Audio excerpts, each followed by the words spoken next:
It's Friday, and I'm back with the next in our Fanzine Friday series. Today we're taking a look at the Aerial Servant number 4. Please stick around. I'm AZ Mountaineer. This is our channel, Old School Rules, where we celebrate the community of old school gamers and grognards who like classic RPGs, miniatures, magazines, and everything that goes with it. Each week on the Fanzine Friday series, I take a fanzine from my collection off the shelf for a closer look. And today from the UK, this is the product of Simon Kirby, Matt Hankins, and Graham Askey. This is the Aerial Servant number 4. Hope you enjoy the video. This week we wrap up our look at this fanzine from the United Kingdom. As I mentioned, this is a magazine sized, a little longer than that we have here in the United States. Heavy stock cover again with some two-color art on the front and then regular paper stapled down the side. This one has been 50 pence the entire time. The format's been more or less the same. Here's the cover, and here's just a blow-up of that sort of artwork here on the front. Again, no attribution inside today. They don't even mention who the artists were who participated this time around. In terms of what's inside, we have a little bit less because we have some longer articles, short editorial, Spawn Pit new monsters, reviews of some new TSR products, an article on wildflowers in your fantasy campaign. U2 Equilibrium is a scenario for Traveler. Travelin' is another short article for Traveler. Dominion of the Primeval is the D&D adventure this time around. Electric Zygote is their play-by-mail section, and then a questionnaire reader survey. What do you like about the magazine? Simon Kirby and Matthew Hankins produced this, but we see a change here. The editorial, as I mentioned in a little bit more detail, is written by Graham Askey this time around. So it looks like the initial people are maybe not as focused as they were just a few months ago.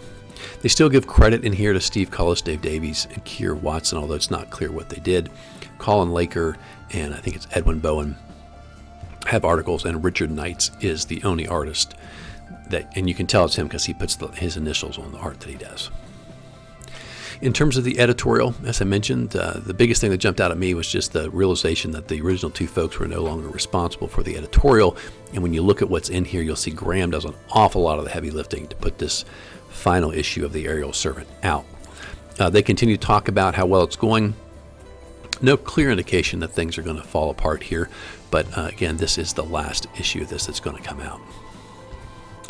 The Spawn Pit are new monsters for your D&D campaign. The first one here from Graham is called the Lorshav. I don't know. A human in build, but appears to be in a constant state of melting, like a vicious liquid. But it is cold flesh that continually drips from the body.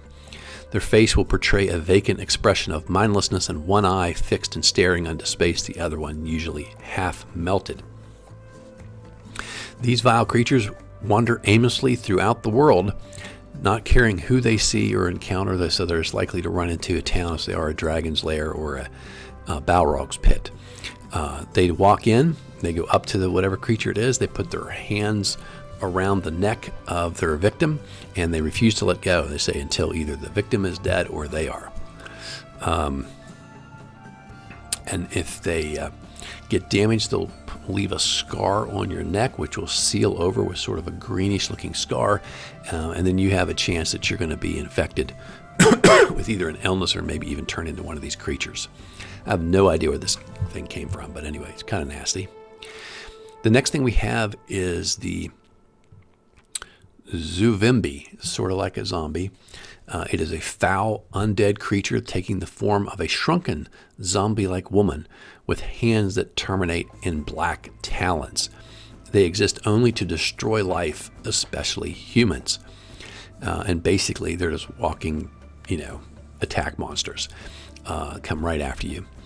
And if they can, they'll try to lure off one party member at a time to attack and destroy them in private. And they can control owls, bats, and snakes if they come, naturally happen to be within the area. Maybe a 40% chance they could control a werewolf if that is in the area. And once a day, it emits a piercing whistle that focus at a particular human, and they say versus magic, and if they fail, they have to walk towards this creature, the Zuvimbi, whatever that is.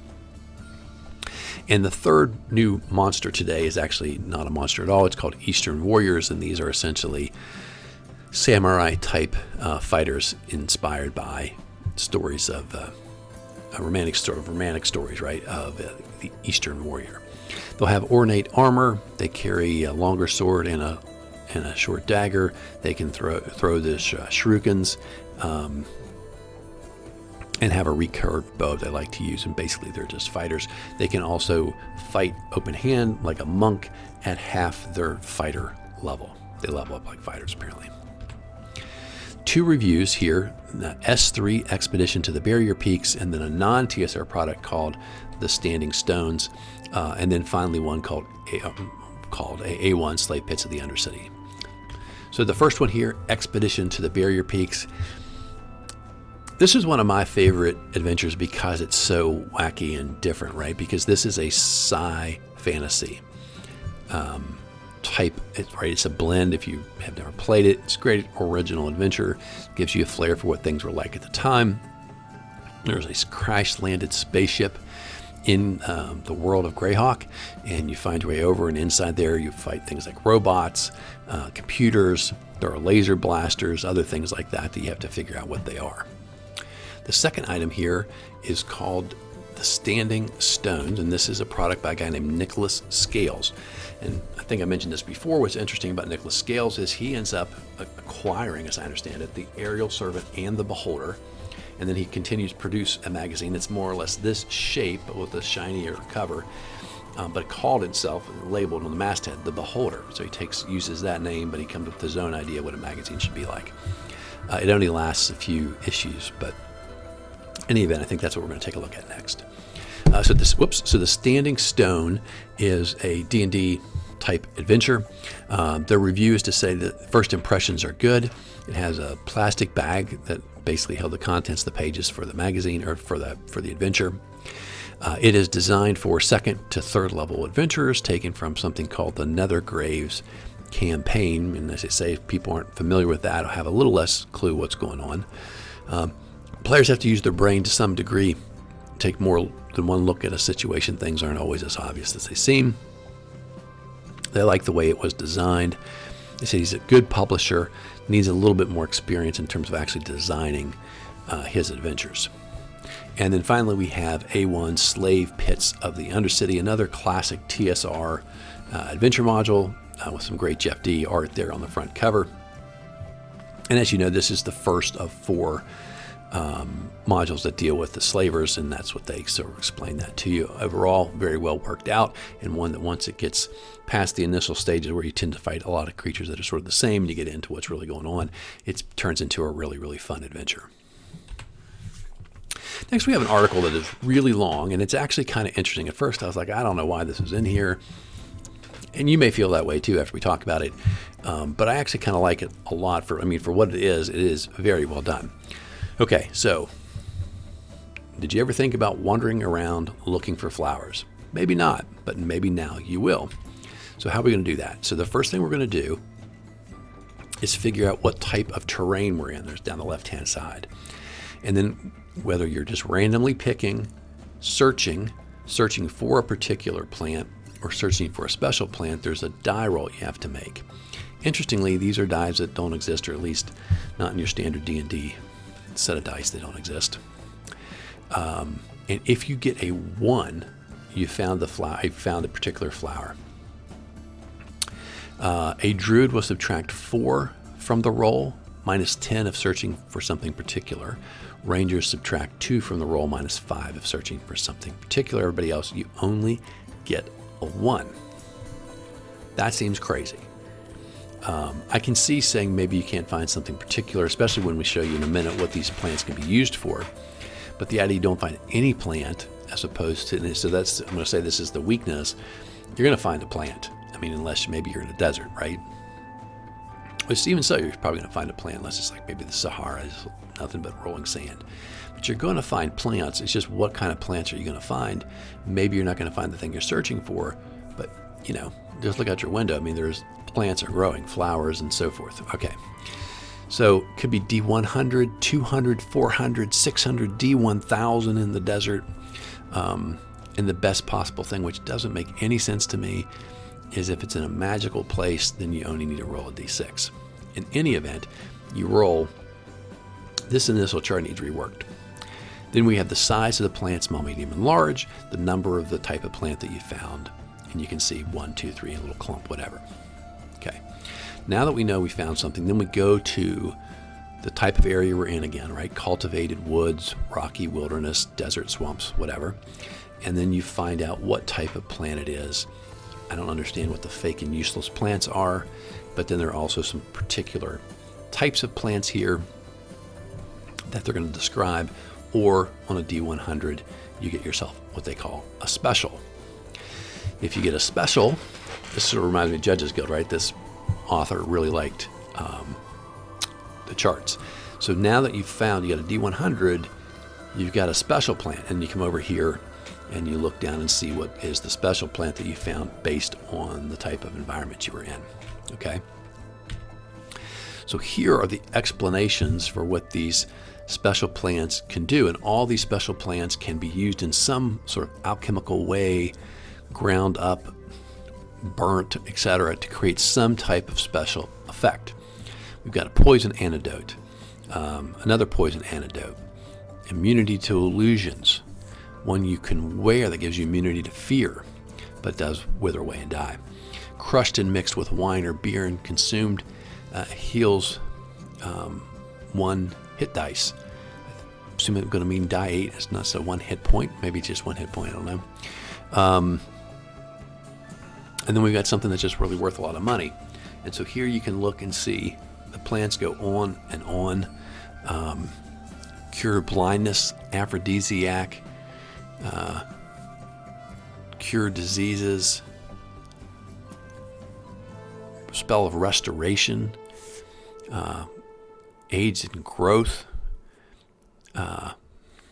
cure spider-related poisons, purifies water, can be used for as dust of sneezing if dried out and crushed up, raise dead spell, types of ingestive poison. It just goes on and on and on. Really cool, really well thought out. As you can see, there's probably 50 different special plants here. Again, I think my critique of this is how hard it is to find any type of plant. Crazy hard, right? Now, if you were looking for if you were trying to get one of these special plants that has these amazing effects, yeah, I can see where that's like really, really hard, right? Because those things would apparently be really rare. They might even be maybe it's better used turn into a quest. But so 2 things. As a reference of some really well thought out uses of some really, we'll say, rare types of flowering plants, this is fantastic. Be a great resource for any DM's campaign. And maybe just pick a couple of them out there to use, right?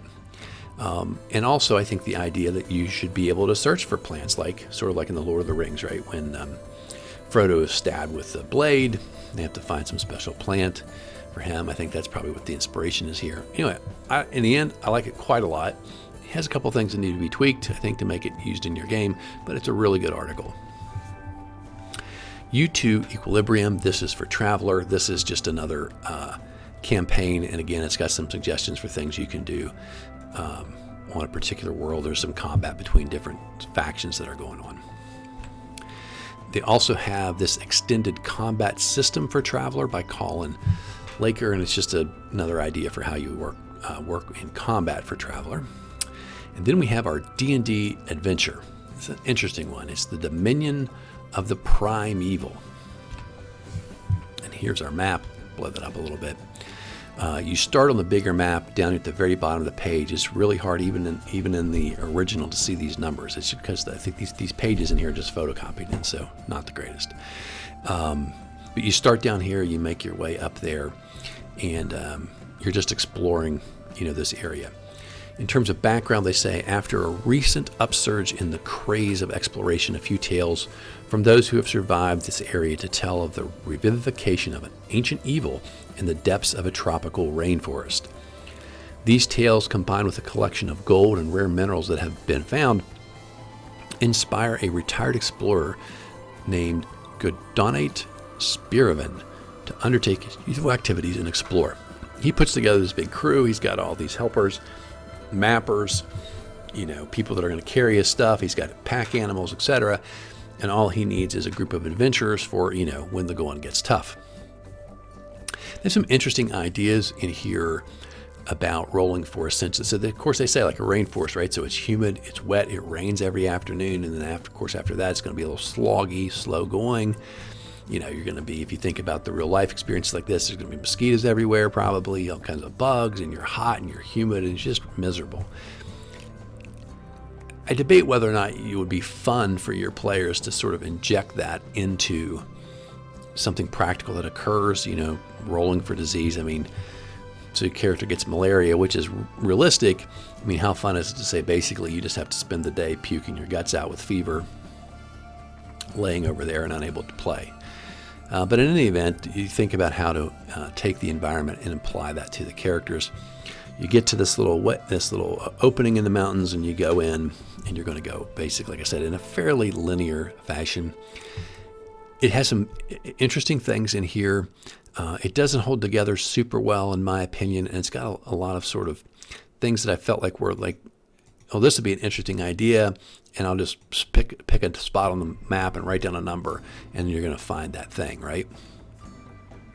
Now, one of my favorite things from this is the guardian creature that you encounter at a thin point in this, which is a were-tiger with a demon's head, and sort of like its fur is sort of like porcupine quills made of gold and silver, like the metal, and he can, I guess, like sort of flex and shoot those out like spines that can do damage, which you also could collect for some gold later on. Anyway, so that's an interesting thing, but you make your way through here. There's some burnout temples. There's several of these little things called the Primaxes, which is this ancient, according to the DM note, an ancient alien race. That the coolest thing is they have a scimitar and then this other type of sword that has a split at the end, which they will use, very talented based on the die rolls they say to give you, and try and flip your players' weapons out of their hand, right? Because they'll like hook it and then twist it, and knock, you're not used to that type of fighting. They can try and knock the blade or other weapon out of your hand. So that's kind of the unique thing that you find here. You get to one spot and you go to the map up on the top left. There's another spot you go to the map, little detailed map up here on the top right. There is a little bit of a temple, which is kind of interesting. These guys are sort of like in a suspended animation they call like the Great Sleep. They wake up from time to time. The Primax do. I didn't find them hugely interesting. Like I said, they basically have that one thing seemed to be the one cool thing about them. And then in the end, if you figure out this one puzzle and you find this special magic item, you've got this confrontation with an Afridi, which will be made much easier if you have this special weapon. You hopefully then be able to defeat it. So it was, I thought it was okay. I really think unless your characters get hung up somewhere or really drag this thing out, it's definitely going to be a one evening kind of a session.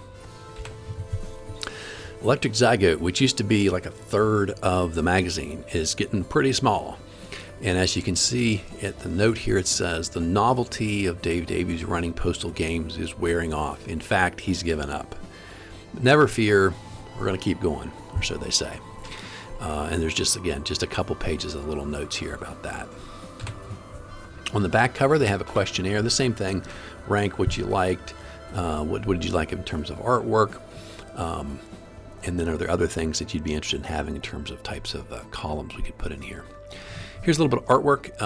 The first two things have the initials RK on them, so we know whose art that is. I don't know who did the little friar up here, and I don't know who did these plants down at the, get out of the way a little bit, these plants down here at the bottom.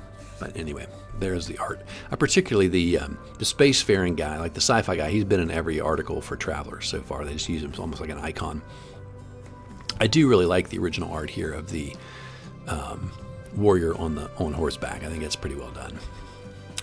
And then there's an insert in here. It's actually stuck in this advertisement is just a piece of paper. There's nothing on the back for the Standing Stones, which is the adventure that's reviewed in here by Nicholas Scales, who takes over these magazines. I did find a friend of mine who actually has a copy of this adventure. So we know, in addition to the copy that got reviewed in here, there are a couple of those floating around. They're probably pretty rare. Did not strike me as something that was produced in large numbers or probably sold and collected and kept in significant numbers. That's our look at Aerial Servant number 4, and that completes our look at Aerial Servant. There are just 4 of these fanzines back. Again, none of them dated, just based on the time of what's come out and what they say is coming out. It feels like these were sort of produced in 1980 to 1981 era. And in any event, we've looked at them all now, and then next time we'll take a look at, I guess you call it the semi-quasi successor to this, which is the new Beholder fanzine. There are going to be 4 issues of that. Hope you guys are enjoying the series. Hope you enjoyed today's video, and I hope you're subscribed. If you have friends who might enjoy our content, please send them our way. We're continuing to build our subscriber base, and we'd love to add anyone who likes this kind of old school stuff to our community. Have a great Friday. Have a great weekend. And until next time, my friends, keep rolling 20s.